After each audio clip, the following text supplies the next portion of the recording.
Chess rule in which is passant. French for in passing. This rule was introduced at the same time pawns were allowed to move 2 squares on their first move.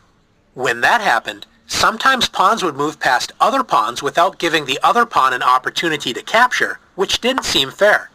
So en passant was invented. Pay attention, it's tricky.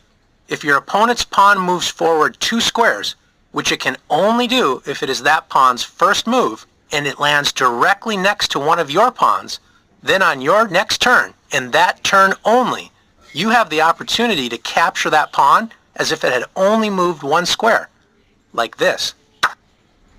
Let's take a look at that again. If a pawn is moved forward 2 squares and lands next to another pawn, that pawn can capture the first pawn on its very next move. You move behind the pawn as if it had moved only 1 square and capture it, placing it off the board. You might get some weird looks if you do this move in a game with someone who doesn't know, but it's an important rule of chess. Now that you've learned en passant,